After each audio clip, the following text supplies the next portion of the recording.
Hello, Val Landy here, your host for the Galaxy Report. Today we're taking a journey to Jupiter's mysterious ocean moon, Europa. Arthur C. Clarke, the author of Space Odyssey 2001, famously warned to attempt no landing on Europa, the most intriguing of Jupiter's 79 moons, and perhaps anticipating an almost racing certainty that there's alien life there. So let me propose a question. Could there be fossils on the surface of Europa? NASA is building an antenna that will take a long journey aboard its Europa Clipper, a spacecraft that will conduct detailed reconnaissance to see whether the icy orb could harbor conditions suitable for life. Scientists believe that there's a massive salty ocean beneath Europa's icy surface that reaches 100 kilometers below the base of the ice, a depth 10 times greater than the Marianas Trench in the Pacific, and a depth greater than Mount Everest is tall. Caltech's Mike Brown describes the rocky bottom of Europa's vast ocean. It may almost be like a miniature Earth, he says, with plate tectonics, continents, deep trenches, and active spreading centers. Think about the mid-ocean ridges on Earth, he says, with their black smokers belching scalding nutrient-rich waters and onto a seafloor teeming with life that are surviving on these chemicals. It doesn't take much of an imagination to picture the same sort of rich chemical soup in Europa's ocean, leading to the evolution of some sort of life, living off the internal energy generated by Europa's core. If you're looking for Europa's whales, says Brown, as many of his friends joke that he does, this is the world where you may want to find them on. In recent research, NASA scientists describe Europa's global sea as a fossil ocean, because the bits of ocean trapped in Europa's icy shell spend many hundreds of thousands, if not millions, of years before it's being carried to the surface. In other words, by the time the ocean material reaches the surface of Europa, where it can be analyzed by a passing spacecraft, it no longer serves as a sample of Europa's ocean as it is today. Instead, the spacecraft would actually be studying Europa's ocean as it was millions of years ago or more, and that's pretty fascinating. NASA's Europa Clipper spacecraft is intended to launch in the early 2020s. The spacecraft will then orbit Jupiter and become the first spacecraft to study Europa exclusively, including the composition of the moon's surface material. The Clipper's antenna will beam back high-resolution images and scientific data from the Europa Clipper's camera and science instruments, and perhaps a profound discovery.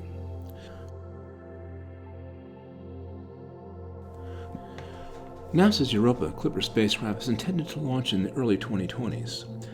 The craft will then orbit Jupiter and become the first craft to study Europa exclusively, including the composition of the moon's surface material using the spacecraft's infrared and ultraviolet instruments. Scientists could then study the material's composition to consider whether Europa might harbor an amazing discovery. Planetary science study high-resolution images of Europa for clues about how the surface formed. At an average of 40 million to 90 million years old, the surface we see today is much younger than Europa itself, which formed along with the solar system 4.6 billion years ago. In fact, Europa has among the youngest surfaces in our solar system, one of its many intriguing oddities.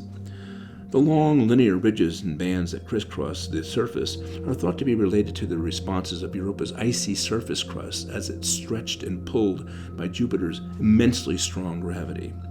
Ridges may form when a crack in the surface opens and closes repeatedly, building up a feature that's typically a few hundred yards tall, a few miles wide, and can span horizontally for thousands of miles. On March 9, 2018, I reported for the Daily Galaxy that Michael Russell at NASA's Jet Propulsion Library said that if we were to find life on Europa, then it would strongly support the submarine alkaline vent theory of life, how life originated on Earth, which suggests that life originated near underwater alkaline hydrothermals. Russell and his colleagues suggested that where an icy crust and a hidden ocean meet in a frozen world such as Europa, these two sources of the building blocks of life could join together and potentially support the evolution of life. At the underside of Europa's icy crust, they suggest that a shallow biosphere, a network of ecosystems, can form. All the ingredients and free energy required for life are all focused in one place, Russell says. Essential chemical elements, carbon, hydrogen, oxygen, nitrogen, phosphorus, and sulfur, and sources of energy, 2 of the 3 requirements for life, are found all throughout the solar system, but the third, liquid water, is somewhat rare and hard to find beyond Earth, says Lucas Paganini, a NASA planetary scientist who led a recent water detection investigation on Europa. While scientists have not yet detected liquid water directly, we found the next best thing, he says, water in vapor form, in the form of plumes, perhaps, that erupt from the surface.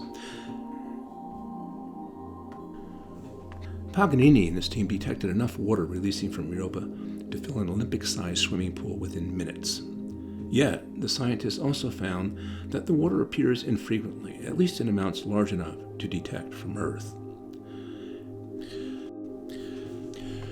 It may be that our role on Earth is not to worship God, but to create Him, wrote Arthur C. Clarke, who also famously warned against the mission to explore this most intriguing moon of our solar system, a mission which has been given the green light to proceed to the final stages of development, and is expected to launch in 2025, although it could be ready a couple of years sooner. But the Clipper is not the only mission heading for Europa.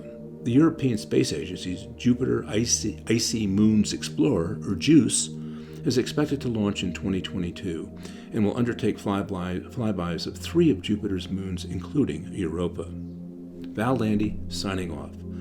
Please click on the subscribe button and visit us at dailygalaxy.com. Thank you, thank you, thank you. Europa is the most likely place to find life in our solar system today, because we think there's a liquid water ocean beneath its surface. Now we know that on Earth, everywhere that there's water, we find life. So could Europa have the ingredients to support life? We might be actually looking at a body that is presently alive, presently active, and presently undergoing its geology. There is too much evidence right now lying around on the surface, the red stuff, that suggests that something's going on there. Is that an environment that is habitable for any sort of life form? By golly, we really have got to go back and figure that out.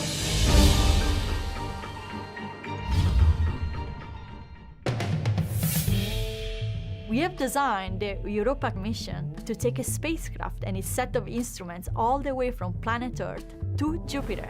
Previous mission concepts were for a spacecraft that would orbit Europa, but Europa is bathed in radiation from Jupiter. Any mission that goes in the vicinity of Europa is cooked pretty quickly. Instead, we're looking at a mission that will orbit Jupiter, make close flybys of Europa, and then zip out of the high radiation region. Kind of like when I was a kid, we had the sprinklers, and we didn't want to be too close to the sprinkler head, so we would run in and get a little water and then run back out again. This allows us to have a mission that's many years long and to collect and transmit lots and lots of data. As Europa orbits Jupiter, it flexes, and we could measure the gravitational change of Europa by encountering Europa at different points in its orbit. On a typical flyby, we would turn on our remote sensing instruments, we would image the surface, we would interrogate the surface with spectroscopy, and we would do the same thing on the way out. And we would essentially rinse and repeat, and do this many, many times until we understand Europa globally. Images from the Hubble Space Telescope tells us that Europa might be erupting plumes of water high into space.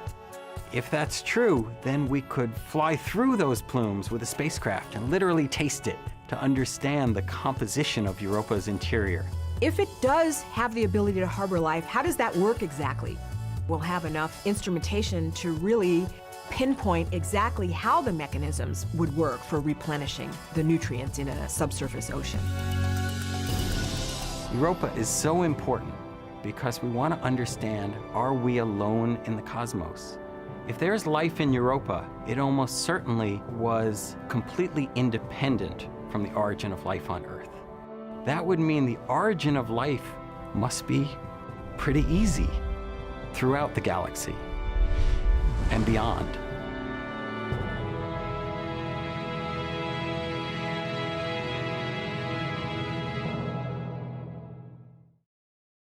It was 405 years ago that Galileo Galilei discovered the moons of Jupiter and revolutionized our understanding of science at the time. No longer were we, the Earth, the center of the universe. Europa might have a similar prospect.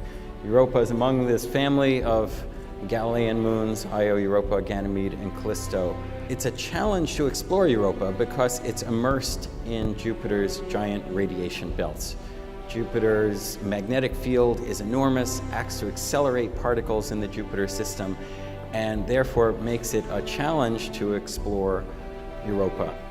When you look at Europa, it doesn't look like our moon or most other natural satellites. It's not covered with craters. And from the sparsity of craters, we can say that the surface age of Europa is about 60 million years. So something has repaved Europa's surface in the time since dinosaurs roamed the Earth. This is what we think the interior of Europa is like. A thin skin, about 100 kilometers or so thick, of H2O. It was a magnetometer that told us there's probably an induced magnetic field at Europa. And what could be causing that induced field but a salty liquid water ocean relatively close to its surface. As Europa and Io and Enceladus go around their parent planets, it's in an eccentric orbit. So as they get closer to the parent planet, they're stretched out, and farther away they contract a bit. And Europa is orbiting in 3.5 Earth days. Every 85 hours, its surface is going up and down by about 30 meters. So that flexing is causing heating, frictional heating inside the moon, which can maintain an ocean. It can also cause cracking of the surface. It's a bizarre array of ridges and bands and cracks that we think are related to this flexing and kneading of Europa's surface. That ocean, we believe, is in direct contact with the rocky mantle below, making it pretty unique among icy satellites. One thing we're really trying to get at in understanding the potential habitability of this probable ocean, first we want to confirm the ocean, we want to understand, is there communication between the surface and the interior? Because on the surface, we know there are lots of oxidants made by the irradiation of Europa's surface. And if those oxidants can get into the ocean, that would be a fantastic fuel for life. Europa also shows these dark pits and spots, which we think are related to convection of its ice shell. Europa shows some regions where it looks like the surface has been disrupted. This kind of looks like an Arctic ice flow. The surface has been broken up, disrupted. Large blocks have tilted and rotated in this kind of hummocky matrix. And we think there was almost certainly some component of liquid water to allow these blocks to move about. There might be lakes below Europa's surface in the ice shell, in the shallow ice shell today. So NASA gave the green light to a Europa mission just this past summer. And we've been looking at what we've been calling the Europa Clipper concept, NASA to pick the real name in the coming years, a solar-powered mission that would make many, many flybys of Europa, equipped with the types of spectrometers, imagers, etc., to characterize Europa's potential habitability.